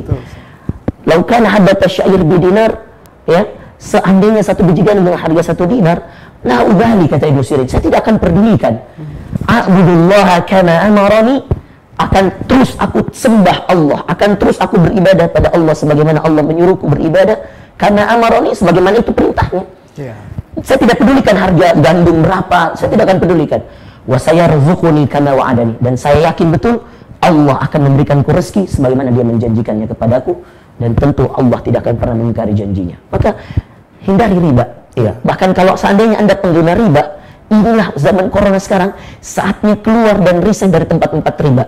Karena na'udzubillah, seandainya la qadarallah, Anda meninggal dalam keadaan masih memakan uang riba dan Anda berada pada keadaan seperti ini, na'udzubillah min dzalik. Ini kan ingatan dari Allah tentang banyaknya dosa yang merajalela dengan adanya wabah seperti ini, termasuk dosa riba. Salah satu dosa besar yang Allah murkai, bahkan dalam Al-Quran dikatakan fa'dzanu biharbi minallahi wa rasulih, sampaikan kepada mereka perang dari Allah dan Rasulnya, na'udzubillah min dzalik. Ya, saya kira itu. Baik, Masya Allah, terima kasih Ustaz. Ya. Selanjutnya ini ada Ainur Rida. Ya. Assalamualaikum Ustaz. Bagaimana pendapat Ustaz mengenai usulan yang disampaikan oleh tokoh tertentu mengenai puasa yang tidak dilaksanakan di tahun ini sehubungan dengan pandemi? Na'udzubillah min dzalik. Ya. Ini kesalahan dalam berfatwa. Jangan diikuti. Kita punya majelis ulama yang harus kita taati. Ada kumpulan para ulama di sana, ikuti saja apa kemudian arahan dari Majelis Ulama Indonesia, dan tidak ada cerita tidak berpuasa di zaman corona seperti ini, tidak ada, karena puasa adalah kewajiban dan hanya di bulan Ramadan. Adapun yang tidak mewajibkannya, ini tidak ada dalil dari situ, maka jangan diikuti. Tetap berpuasa insya Allah pada bulan Ramadan. Yang mungkin ditiadakan adalah sholat tarawih atau sholat wajib sampai keadaan betul-betul aman. Karena berkata Rasulullah SAW, la durar wa la dirar, tidak boleh membahayakan dan tidak boleh dibahayakan. Ini kaidah umum sekali, yang kalau kita tetap melaksanakan sholat tarawih itu bisa membahayakan kita. Adapun berpuasa, kita masih bisa jaga jarak dan seterusnya. Dan saya anjurkan berpuasa, semakin kita tekankan pada diri kita untuk semakin ikhlas dalam berpuasa. Dan ingat, setiap doanya orang puasa mustajab sampai dia kemudian berbuka. Maka manfaatkan waktu berpuasa kita nanti insya Allah, apalagi bulan Sya'ban seperti tadi materi yang saya sampaikan, banyak-banyaklah berpuasa di bulan Sya'ban, mungkin sampai nanti 2 hari menjelang bulan Ramadan, itu masih bisa diperbanyak, sebagaimana Rasulullah memperbanyak puasa di bulan Sya'ban, kata Aisyah, sampai-sampai dia tidak bisa membedakan mana hari di mana Rasul berpuasa dan mana tidak. Dan berdoalah sama Allah, mudah-mudahan sebelum Ramadan corona ini diangkat oleh Allah. Amin. Ibadahnya ditidakkan di masjid tapi dipindahkan ke rumah sakit. Ke rumah, sementara. Dengan keadaan corona seperti ini, baik. Kemudian ada Nahlan di pertanyaannya Nahlan ini, bagaimana memaksimalkan ibadah di bulan Ramadan bagi wanita yang sedang haid, Ustaz? Baik.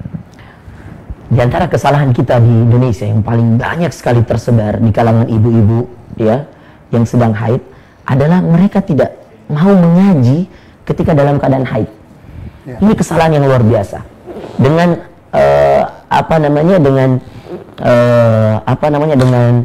pemikiran bahwa mereka mengatakan tidak boleh kita mengaji kalau kita haid, ini salah besar.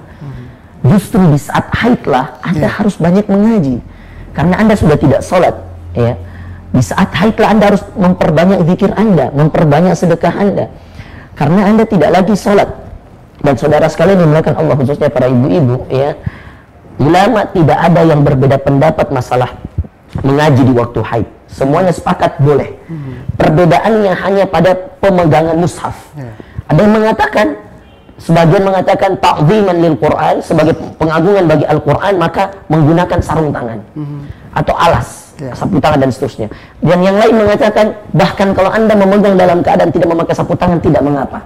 Ya, karena yang dimuliakan adalah bahasanya, yang dimuliakan adalah perkataannya, bukan mushafnya. Karena di zaman Rasulullah belum ada mushafnya. Wallahu ta'ala a'lam. Yang jelas tidak ada ulama yang melarang orang yang haid untuk mengaji.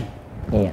Jadi saya anjurkan Anda untuk banyak mengaji, banyak berzikir pagi dan petang, supaya kemudian Allah Subhanahu wa taala bisa menjaga diri kita insyaallah dari segala macam bahaya. Saya kira itu. Baik, Ustaz. Terima kasih atas jawabannya. Kemudian ada Isnain Ali Rosadi. Ya. Ustaz, Masya Allah, pemaparannya tadi membuat air mata kami berlinang. Masya Allah. Ustaz, apa tips-tips supaya kita selalu lapang dada, kemudian bersedekah di waktu yang lapang dan sempit, Ustaz? Baik. Ya. Pertama, yang harus kita ketahui, Allah Subhanahu wa taala itu mencintai hamba yang menyembahnya di saat senang, sebagaimana Allah mencintai hamba yang menyembahnya di saat sedih, saat susah. Maka banyak ayat dalam Al-Quran. Salah satunya saya angkat supaya kita mempercepat setiap pertanyaan lebih banyak. Ada ayat yang kemudian Allah katakan dalam Al-Ankabut, ya, ketika Allah Subhanahu wa taala menceritakan tentang orang kafir terdahulu, ya. Kata Allah, a'udzubillahi minasyaitonir rajim, falamma rakibu fil fulki da'u Allah mukhlishina lahud-din fa idza rakibu fil fulk, ketika mereka naik ke atas kapal, da'u Allah, mereka berdoa. Kenapa? Karena orang-orang terdahulu kalau naik di atas kapal, ombak yang sangat kencang membuat mereka ketakutan. Da'allaha mukhlishina lahud-din, mereka berdoa pada Allah dengan sebenar-benarnya doa, ya Allah selamatkan kami. Mereka takut. Lalu Allah jelaskan dalam lanjutan ayatnya, falamma najjahum ilal barri idahum yusyrikun, falamma najjahum ilal bar, lalu ketika kami sampaikan kapal tersebut ke daratan, baru tiba kapal tersebut, kata Allah, idahum yusyrikun, mereka kembali kepada kekufurannya. Dan ini banyak sekali di antara manusia yang seperti ini. Itulah kenapa ayat terbanyak yang Allah ulang dalam Al-Quran, fabi ayyi ala'i rabbikuma tukadziban, nikmat Tuhanmu yang mana lagi yang kau dustakan. Bukan tentang dosa, saudara, tapi tentang nikmat yang didustakan. Allah tidak mengatakan dosamu sangat banyak, tidak, tapi Allah mengatakan nikmat yang kau dustakan sangat banyak. Artinya kalau Anda mau membandingkan dosa anak Adam dengan nikmat Allah yang didustakan, lebih banyak nikmatnya yang didustakan. Subhanallah. 31 kali Allah ulang dalam Al-Quran. Lalu kemudian ayat yang kedua yang paling banyak Allah ulang Al-Mursalat, juz ke-29, surah sebelum surah An-Naba, penutup dari juz ke-29. Wailul yawma idzin lil mukadzibin, celakalah hari itu orang yang mendustakan nikmat-nikmat Allah. Lil mukadzibin, orang yang mendustakan ayat-ayat Allah, mendustakan nikmat-nikmat Allah. Tadi tukadziban, fabi ayyi ala'i rabbikuma tukadziban, yang ini lil mukadzibin. Dua-duanya orang mendustakan nikmat. Tahukah Anda apa maknanya? Maknanya adalah bahkan banyak orang yang mengaku sudah taat. Kita sudah rajin sholat nih, ternyata nikmat yang lain mana yang belum kita syukuri. Orang yang taat saja masih besar sekali kemungkinan nikmat-nikmat yang lain belum dia syukuri. Betul. Apalagi orang yang berbuat dosa, saudara sekalian. Orang yang terjaga 5 waktunya saja belum tentu dia bisa mensyukuri nikmat keluarga, nikmat kesehatan, nikmat rezeki yang halal, nikmat pekerjaan, nikmat. Bagaimana dengan orang yang berbuat dosa? Subhanallah. Maka saudara sekalian, kalau Anda dilapangkan rezeki Anda, baik dalam keadaan senang, ya, dalam keadaan senang sebelum ada wabah Anda dilapangkan, dan dalam keadaan wabah Anda dilapangkan, mestinya Anda lebih semangat beribadah ketika Anda melihat keadaan seperti ini. Karena Anda ketika dilapangkan dalam keadaan wabah dan dilapangkan dalam keadaan sebelum wabah, semangat mau ingat, bukan hanya saya tidak pernah buat dosa, Ustaz, bukan, tapi mungkin banyak nikmat yang kau belum syukuri. Maka cara bersyukur nikmat, kata Allah, la in syakartum la azidannakum, seandainya kalian bersyukur, la azidannakum, akan aku tambah nikmatku. Bagaimana cara bersyukur? Memberikan kepada yang lain, membagikan kepada yang lain. itu adalah cara syukur paling baik. Maka saya anjurkan untuk bersedekah, khususnya di saat wabah seperti ini. Banyak yang butuh masker, banyak yang kemudian butuh hand sanitizer, banyak yang butuh kemudian makan, minum, dan seterusnya. Ya. Baik, Masya Allah. Terima kasih Ustaz. Ya. Kemudian ada Sofi Nurul, di mana nih? Insya Allah Ustaz, 1 Ramadan kemungkinan akan jatuh pada hari Jumat nih. Insya Allah. Ya. Apakah masih boleh puasa sunnah di hari Kamisnya? Saya sudah katakan tadi, 1-2 hari itu biasanya para ulama menyepakati bahwa ini yaum syak, hari keraguan-raguan. Ya, maka lebih baik tidak berpuasa di sana. Ya, karena ada itla'ul matali yang berbeda antara satu negara dengan negara, terlihatnya hilal itu berbeda dari satu tempat ke tempat yang lain, maka ini dinamakan yaum syak, hari keraguan. Maka lebih baik untuk tidak berpuasa, ya. Di hari Kamis itu tidak berpuasa, kecuali kalau yang bersangkutan itu punya utang yang memang dia belum lunasi, haid misalkan, nah itu harus digantikan. Mudah-mudahan belum termasuk hari Ramadan waktu itu, insya Allah bisa. Ya. Allah. Baik. Kemudian ini ada siapa lagi nih, pertanyaan, bagaimana caranya memaksimalkan ibadah-ibadah kita pada bulan Ramadan, sedangkan bagi saya perempuan banyak halangan, terutama halangan 1 minggu di setiap bulannya, Ustaz. Ya. Baik. Bagaimana memaksimalkan Ramadannya, Ustaz? Nah, tadi hampir sama dengan yang tadi, ya. Tentu kalau ada halangan, saya katakan tadi yang paling bagus untuk syahrul Ramadan, kata Allah, syahrul Ramadan alladzi unzila fihi al-Qur'an. Bulan suci Ramadan, disinilah bulan yang Allah turunkan Al-Quran. Maka sebenarnya Quran, Ramadan. Coba Anda lihat, Ramadan, Quran. Dua kalimat yang bermiripan sebenarnya. Ramadanun, Quranun. Iya. Ini dua hal yang mulai Allah satukan. Kemuliaannya berkumpul. Maka sebenarnya bulan Ramadan bulannya Quran. Bulan Quran bulannya Ramadan. Nah, diturunkannya Al-Quran pada bulan Ramadan, maka Ramadan sebaik-baik kita mengisi amalan di sana. Quran. Imam Syafi'i dikatakan mengkhatamkan Qurannya 60 kali dalam 1 bulan. Siangnya sekali, malamnya sekali. Dan ini tidak mustahil. Ya, karena saya di Sudan pernah menemukan ada orang yang menghatamkan Al-Quran sehari 1 kali duduk. Sekali duduk dia bisa menghatamkan Al-Quran. Dia mulai start setelah sholat subuh, sebelum sholat maghrib dia sudah selesaikan 30 juz Al-Quran dengan bacaan yang cepat tentunya. Ya, apalagi sekali Imam Asy-Syafi'i, tentu itu sangat bisa. Maka kalau Anda haid, perbanyaklah membaca Al-Quran, ya, perbanyaklah mendengarkan ceramah, juga bagian yang sangat penting untuk melembutkan hati kita dan membuat kita lebih semangat dalam beribadah. Ya, saya kira itu. Baik, Masya Allah. Terima kasih Ustaz. Ya. Kemudian ada Musrifah, bagi wanita yang sudah hamil Ustaz, kira-kira afdolnya gimana nih, berpuasa atau nggak berpuasa Ustaz? Atau bisa mengganti puasa setelah lahiran? Ya, silakan. Tentu tidak bisa saya pukul ratakan jawabannya. Ini kembali kepada kondisi yang sedang hamil. Kalau dia mengatakan dia mampu, silahkan. Kalau dia tidak mampu, itu jelas bagian dari rukhsah syar'iyah, dari keringanan yang dibolehkan oleh syariat, yang Anda boleh menggantinya. Ya, bahkan kalau Anda tidak mampu menggantinya karena setelah hamil, melahirkan, lalu Anda menyusui, itu semua masuk dalam kategori rukhsah syar'iyah, keringanan yang diperbolehkan oleh syariat kita, maka Anda boleh membayar fidyah, ya, sebagai gantinya memberi makan orang miskin, ya. Namun yang perlu Anda ketahui ketika Anda hamil, dan ini biasa banyak ibu-ibu hamil yang meremehkan, adalah sholatnya. Ketika hamil Anda diwajibkan tetap untuk sholat, ya. Maka tidak ada alasan untuk kemudian menunda-nunda sholat bagi ibu hamil. Anda boleh tidak berpuasa, itu adalah keringanan, tapi tidak ada yang membolehkan Anda untuk tidak sholat. Maka usahakan untuk khususnya ibu hamil, perbanyaklah sholat tepat waktu, dan kemudian yang kedua, banyaklah berzikir, yang ketiga banyaklah membaca Al-Quran, dan tentu banyaklah bersedekah sambil kemudian engkau mengusap-usap rahim yang ada di perutmu, doakanlah, zikirkanlah, dan insya Allah itu bagian daripada usaha kita untuk menjadikan anak-anak kita anak-anak yang soleh dan solehah kelak ketika dia lahir. Wallahu a'lam. Masya Allah. Ustaz, ini pertanyaan dari Ibu Lili. Sekarang kan pandemi Ustaz, ada fatwa MUI untuk sholat di rumah dulu. Betul. Ya, Ustaz. Ini bagaimana dengan satu keluarga yang imamnya tajwidnya kurang bagus Ustaz? Ya. Alhamdulillah, salatu wassalamu ala rasulillah. Mungkin hikmah corona ini sebenarnya harus diambil manfaat besar adalah ketika kemudian Anda belum bisa mengaji, inilah saat yang paling tepat untuk banyak mengaji. Ya, kajian-kajian online via Zoom, via YouTube, dan via seterusnya sangat banyak. Maka saya anjurkan untuk para imam, khususnya para ayah, para bapak, para abid, ya, pemimpin rumah tangga. Saatnya sekarang untuk memperbaiki bacaan ngaji kita. Saatnya saat inilah kita kemudian memperbaiki makhraj kita dalam mengaji.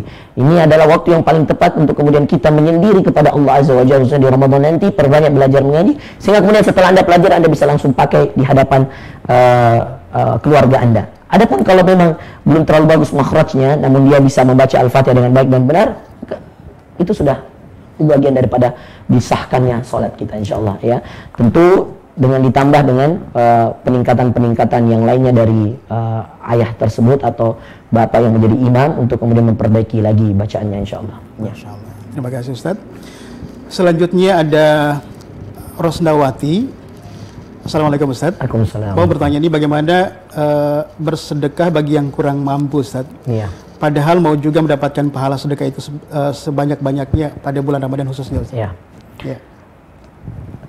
Silakan Ustaz.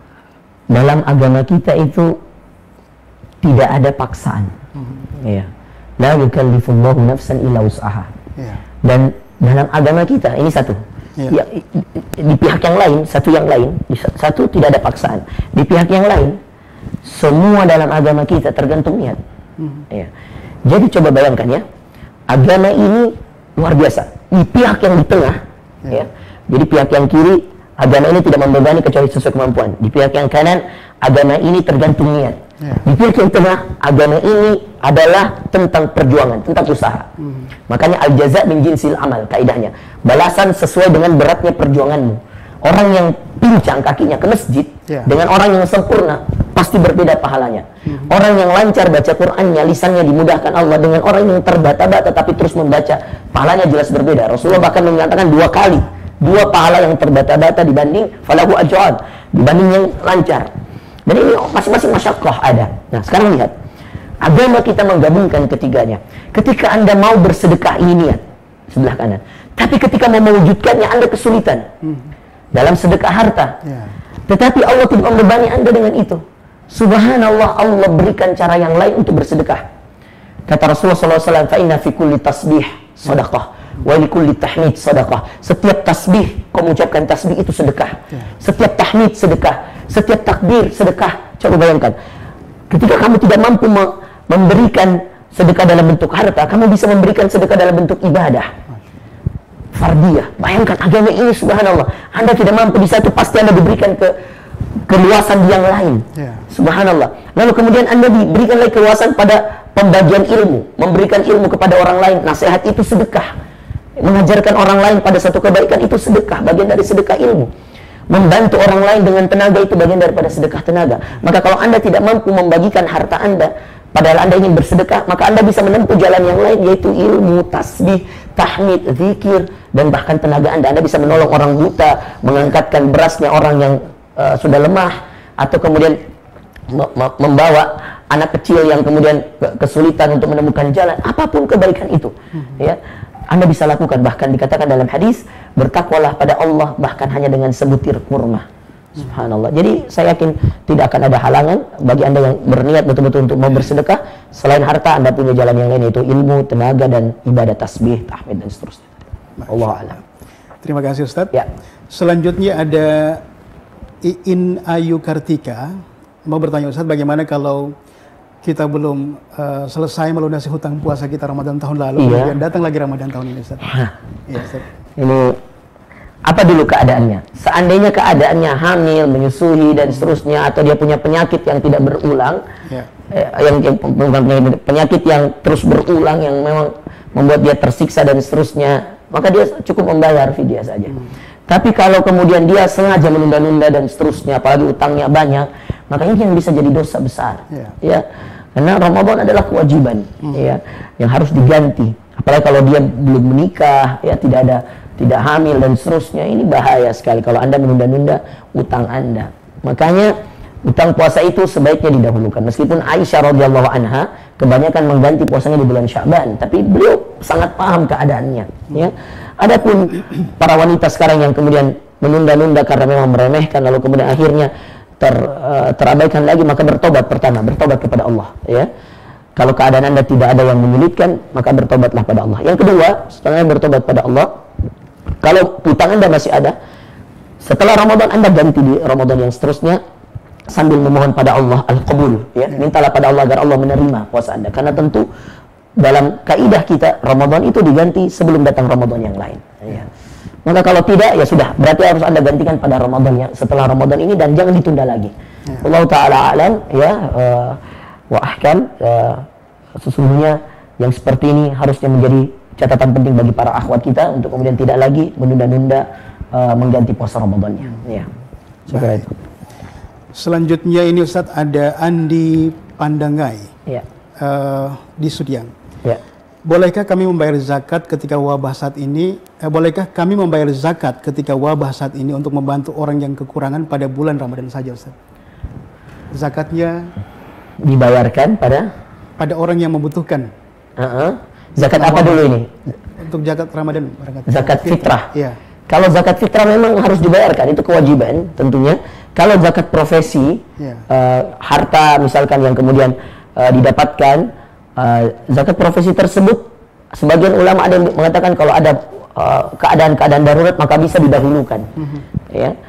Tetapi Allah Ta'ala alam, berbeda dengan zakat pertanian, peternakan, memang itu ada kadar-kadarnya, jumlah hewannya berapa, kemudian kalau pertanian dia panennya kapan, itu tentu menunggu waktu. Adapun zakat profesi yang 2,5% diambil dari 1 tahun yang kemudian terkumpul, kalau mau didahulukan maka tidak mengapa, ya.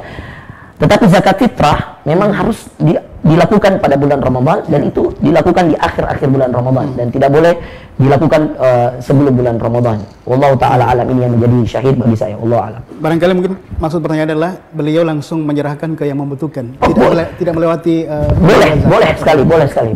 Ya. Asal dia betul-betul tahu bahwa yang disalurkan ini adalah orang yang betul-betul masuk dalam asnaf, ya, 8 golongan yang menerima zakat. Ya. Insyaallah.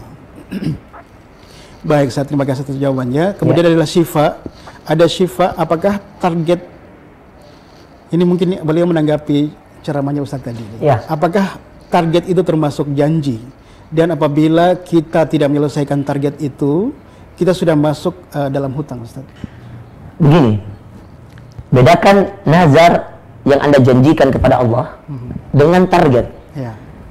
Sebenarnya manusia itu sebenarnya harus punya target kehidupan. Ya. Semua manusia sebenarnya dia harus punya untuk apa dia hidup. Wa ma khalaqtul jinna wal insa illa liya'budun, kata Allah. Tidaklah saya ciptakan manusia, jin dan manusia kecuali untuk menyembahku. Maka target hidup bagi Allah itu menyembah. Ya. Nah, menyembah ini Allah sudah bagi. Ada yang wajib, ada yang sunnah muakkadah, sunnah, ada yang kemudian mubah dan seterusnya. Manusia sebagai insan yang membutuhkan Allah, dia harus memasang target supaya lebih dekat lagi kepada Allah, lebih banyak lagi dalam beribadah, lebih banyak lagi dalam beramal soleh. Nah, manusia dituntut untuk banyak beribadah. Tujuan kita hidup ibadah. Untuk sampai pada tujuan tersebut kita membutuhkan banyak amalan-amalan. Makanya Syekh Abdul Aziz At-Turaifi dalam sebuah tulisannya di Instagram yang saya sudah sempat share mengatakan, ya, tujuan-tujuan manusia itu berbeda. Berbedanya tujuannya akan menentukan pengaturan amalan-amalannya. Orang yang pertama tujuannya apa, orang kedua tujuannya apa. Maka ketika mereka punya tujuan yang berbeda, maka akan berbeda pengaturan amalannya, kata Syekh. Lalu dilanjutkan, kata Syekh dalam lanjutan tulisannya, apakah sama orang yang tujuannya kesempurnaan agamanya dengan orang yang tujuannya kesempurnaan dunianya? Tidak akan sama. Orang yang tujuannya dunia, dia akan buat plan A, plan B, plan C dan seterusnya untuk dunianya. Dan orang yang punya tujuan akhirat, dia akan punya plan A, plan B. Setelah ini saya apa? Waktu duha ada sunnah apa? Waktu asar ada kewajiban apa? Ada sunnah apa? Dan itu terus kemudian menjadi daya tarik kehidupannya bahwa apa yang harus saya lakukan hari ini. Target saya tidak boleh kurang dari 3 juz sehari. Target saya murajaah hafalan Quran saya 1 juz 1 hari atau setengah juz. Salat saya harus on time. Kemudian zikir pagi petang saya tidak boleh telat. Kemudian saya harus baca Al-Mulk sebelum saya tidur. Misalkan, ini target-target. Andaikan kemudian ada satu waktu yang kemudian dia tidak mampu melakukannya, Allah Maha Rahim, dikatakan telah jatuhlah dia pada niat yang dia niatkan untuk sebuah kebaikan. Maka kalau seandainya Anda sudah menargetkan dan itu apalagi sudah jadi kebiasaan, dan suatu keadaan nanti menjadikan Anda tidak mampu mengerjakannya karena target tersebut, maka Anda mendapatkan pahala yang sama meski Anda tidak mengerjakan. Itulah bedanya orang yang menargetkan dengan orang yang tidak menargetkan. Orang selalu menargetkan sholat 5 waktu on time, suatu ketika dia tidak bisa on time karena mengurus ibunya yang sedang sakit atau apa, maka dia dicatatkan pahala seperti sholat orang yang on time. Itulah bedanya orang yang tidak meniatkan dengan yang tidak meniatkan. Akhirnya dengan target itu orang jadi terbiasa. Karena sudah biasa, kalau misalkan lewat tahajudnya misalkan contoh, sudah terbiasa lewat tahajud, lewat satu malam tahajud karena dia mengurus suaminya misalkan yang sedang sakit, maka telah dicatatkan baginya pahala tahajud sempurna oleh Allah Azza wa Jalla. Maka hiduplah dengan target, ya. Dan itu insya Allah kalau kamu tidak mampu melaksanakannya, itu tidak menjadi utang bagi kamu, ya, karena itu bukan nazar, ya. Baik, terima kasih Ustadz dan terima kasih Syifa sudah bertanya. Kita kembali ke zakat tadi Ustadz. Ini ada pertanyaan tadi lagi nih dari Sunarsi Geri. Bagaimana dengan zakat fitrah Ustadz? Bolehkah bisa didahulukan dibayar di awal Ramadan mengingat pandemi dan kita membantu orang-orang Ustadz? Wallahu ta'ala alam, saya sudah sampaikan manhaj saya tadi. Wallahu ta'ala alam, untuk zakat fitrah tidak diperbolehkan. Ya. Mungkin ada beberapa ustadz yang memperbolehkan karena pandemi dan mengambil mengambil dalil yang lain, Allah Ta'ala alam, tetapi saya tidak menemukan dalil di situ. Tapi keadaan tentu bisa menjadikan segala sesuatu, tapi Allah Ta'ala alam, untuk zakat fitrah saya anggap ini zakat yang khusus di waktu yang khusus dengan tujuan yang khusus, maka bagi saya tidak boleh didahulukan untuk zakat. Adapun zakat profesi dan lain-lain yang termasuk kategori yang bisa diberikan, didahulukan, maka mungkin itu bisa. Tapi zakat fitrah Allah Ta'ala dia tidak bisa, ya. Mungkin baiknya kalau punya kelebihan bersedekah aja Ustaz. Bersedekah aja, betul. Saya baru mau bilang tuh. Kalau Anda mau bersedekah, jangan zakat fitrahnya. Ya, zakat fitrahnya itu khusus, ya, di waktu tertentu, ya. Baik, selanjutnya kita beralih ke Nasrah. Ini pertanyaan dari Nasrah Ustadz. Menuju Ramadan ini Ustadz, untuk membersihkan hati. Bagaimana cara membersihkan hati dari rasa benci dan dendam karena pernah dizolimi Ustadz? Kadang hati saya ikhlas dan menerima ini sebagai akibat dosa-dosa masa lalu, tapi kadang sering muncul kembali Ustadz, ketidakikhlasan. Allah. Subhanallah.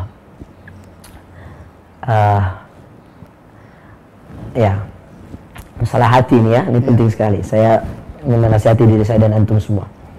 Kita semua pernah dizalimi oleh orang. Tidak ada yang paling utama untuk kita jaga kecuali hati kita. Dalam kehidupan, orang boleh menampakkan kebenciannya lewat apapun, media sosial dan seterusnya. Dia bisa mengatakan lewat lisannya, dia bisa menghardik lewat tangannya dan seterusnya. Tetapi ketahuilah, penentu kemenangan seseorang itu ada pada raja yang ada pada anggota tubuhnya. Dan apa yang menjadi raja pada anggota tubuh kita? Hati-hati kita.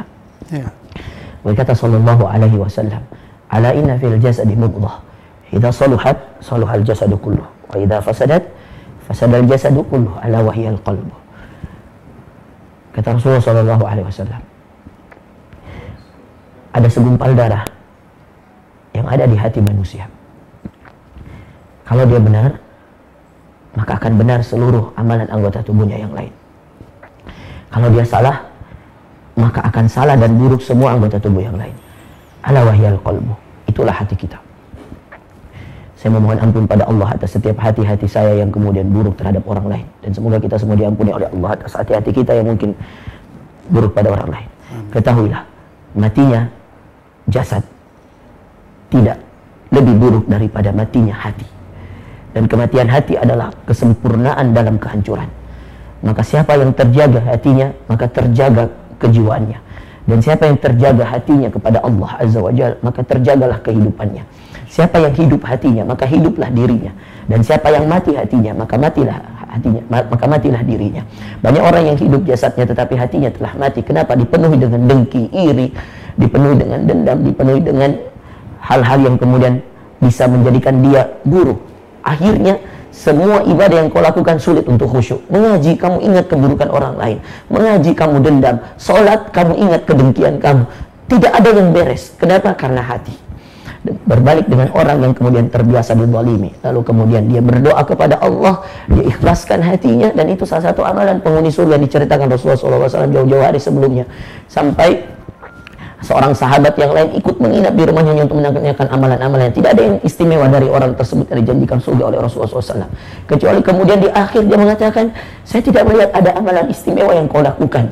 Lalu kemudian orang tersebut mengatakan, ya apa yang kau saksikan itulah yang aku amalkan. Tetapi ketahuilah saudaraku, tidaklah aku kemudian naik ke atas pembaringanku kecuali sebelum aku tidur, dan ini yang menjadikan dia dijamin surga oleh Allah Azza wa Jalla. Lalu lisan Rasulullah SAW.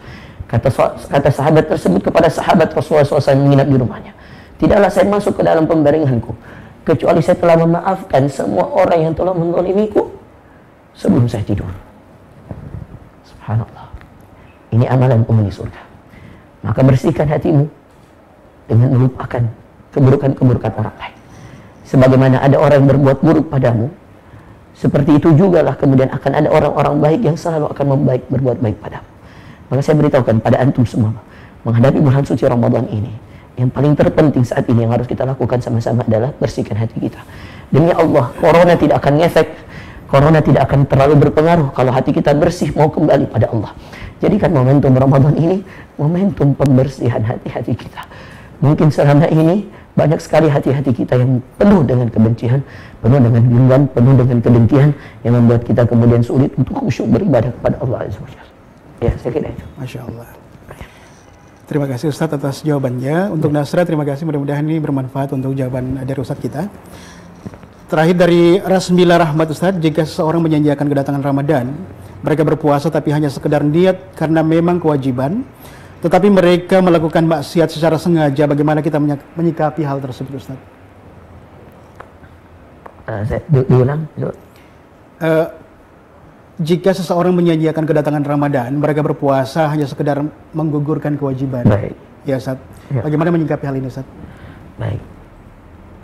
Saya kembalikan lagi pada penjelasan sebelumnya bahwa segala amalan itu tergantung pada niatnya. Ya. Dan niat itu ada pada dalam hati kita. Maka seorang yang kemudian berniat hanya untuk menggugurkan kewajibannya, maka dia tidak akan mendapatkan apa-apa kecuali sesuai dengan sabda Rasulullah SAW, illal ju' wal atash. Rubba sa'imin. Ya, kata Rasulullah SAW dalam hadis yang sahih, rubba sa'imin. Berapa banyak orang yang berpuasa, tidak ada yang didapatkan darinya, dari Allah untuknya, kecuali rasa lapar dan rasa haus. Maka saya ingin mengingatkan semua yang hadir dan menyaksikan video ini atau menyaksikan kajian ini, saya ingin mengatakan bahwa perbaiki niat kita dan kembali lagi pada hati kita, bersihkan dari hal-hal yang kotor-kotor dan seterusnya, kembalikan kepada Allah. Fafirru ilallah inni lakum minhu nadhirun mubin. Kembalilah segera kepada Allah di saat corona seperti ini, apalagi ini Ramadan pertama mungkin kita hidup yang kemudian kita merasakan corona. Saatnya kemudian masing-masing kita mensucikan diri, saatnya masing-masing kita kembali pada Allah. Sesungguhnya Allah Maha menerima taubat-taubat kita, Maha membersihkan hati-hati kita. Maka perbaiki niat kita untuk memasuki bulan suci Ramadan, jangan hanya sekedar menggugurkan kewajiban, tetapi lebih daripada itu kita melaksanakan puasa Ramadan untuk membersihkan diri kita. Mudah-mudahan kita masuk pada bulan Ramadan dalam keadaan kita mungkin masih punya dosa, keluar darinya dalam keadaan kita sudah diampuni semua dosa-dosa kita oleh Allah Azza wa Jalla. Ya, saya kira itu. Masya Allah. Baik, pemirsa Wahda TV dimanapun Anda berada dan pendengar Radio Makhaim, Radio Wahda. Inilah akhir perjumpaan kita untuk program PSR untuk sesi kelima di hari ketiga hari ini. Ustadz, mungkin sebelum kita akhiri mungkin ada closing statement Ustadz dari Ustadz untuk materi kita. Baik, ada closing statement, terus saya sebenarnya berjanji untuk betul sekali, buku. Ini kita hampir lupa juga Ustadz. Silakan Ustadz. Baik, saya ada 5 buku. Yang pertama, saya akan berikan kepada yang bisa menjawab, tapi saya bingung bagaimana caranya, karena dalam konteks seperti ini kita tidak bisa interaktif dengan pemirsa, maka saya bagikan 5 buku ini. Pertama, bagi yang paling pertama muncul di live, saya tidak tahu nanti yang bisa mengecek di media. Yang kedua, dari yang menonton kajian ini dalam keadaan sedang bertugas di rumah sakit, maka segera daftarkan.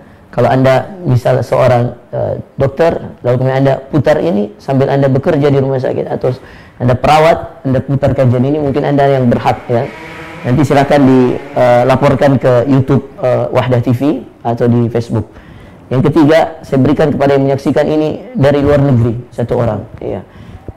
Dari Sudan, dari Madinah, dari manapun, silahkan satu orang nanti dipilih oleh tim media dari Wahdah TV. Mungkin bisa dilihat, misal dari luar negeri ini siapa yang paling pertama hadir. Yang keempat, saya berikan hadiahnya. Nanti masing-masing silakan setelah nanti di-report oleh teman-teman di tim Wahdah TV, nanti akan dihubungi lewat chat atau seterusnya, nanti diatur oleh tim media. Ya, lalu kemudian akan dikirimkan, insyaallah kami akan berikan, lalu kemudian dikirimkan ke rumah masing-masing. Lalu yang keempat, saya akan berikan kepada orang yang menonton ini bersama seluruh keluarganya. Ya.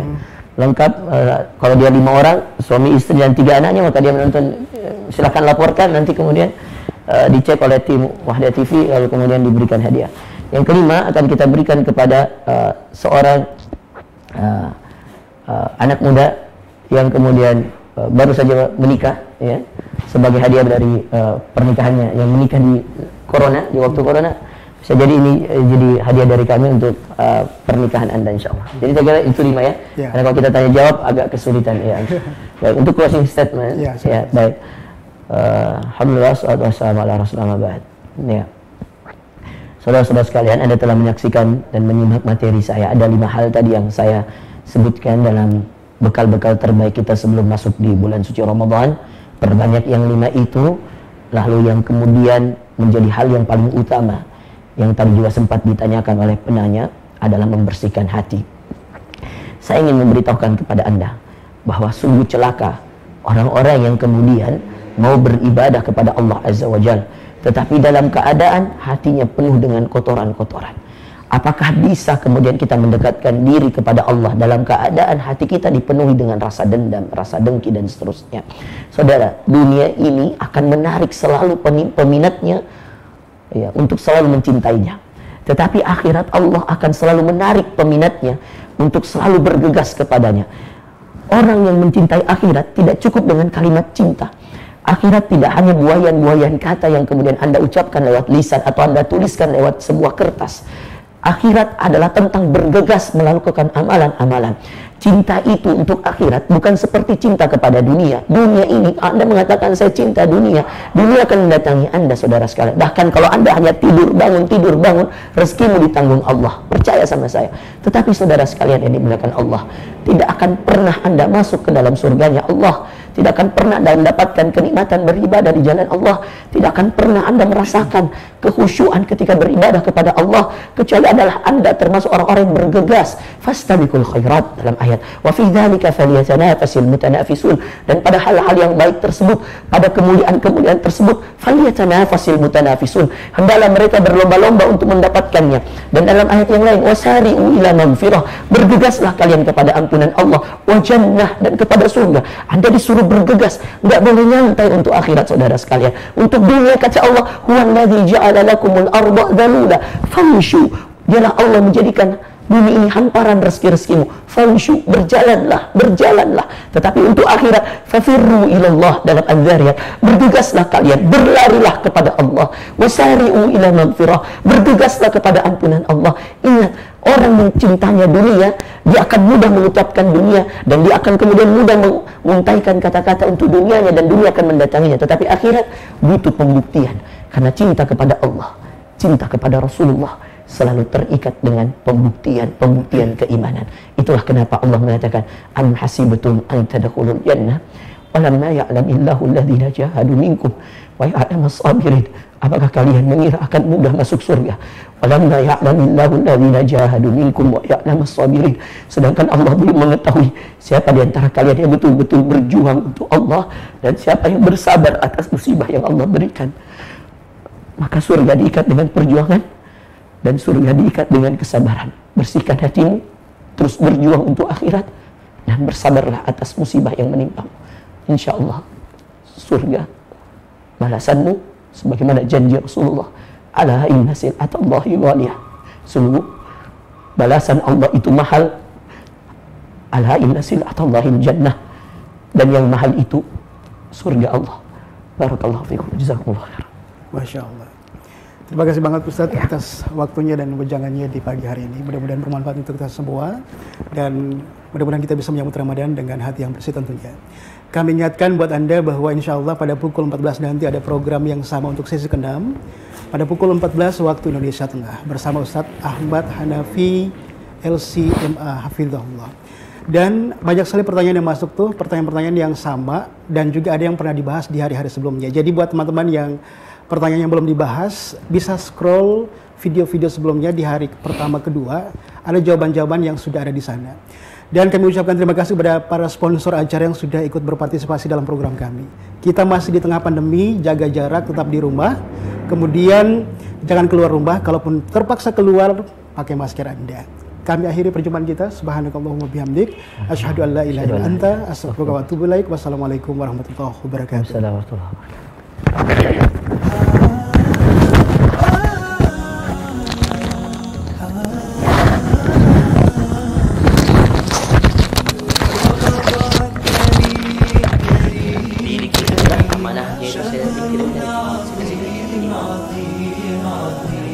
رمضان كريم كريم كريم شهر عظيم عظيم عظيم قم للعبادة تلقى السعادة تلقى السعادة تلقى السعادة تلقى النعيم رمضان زمان البركات رمضان زمان الحسنات رمضان زمان البركات رمضان زمان الحسنات رمضان مجال الصلوات طوبى للنفس بتقواها رمضان كريم كريم كريم شهر عظيم عظيم عظيم رمضان كريم كريم كريم شهر عظيم عظيم عظيم قم للعبادة تلقى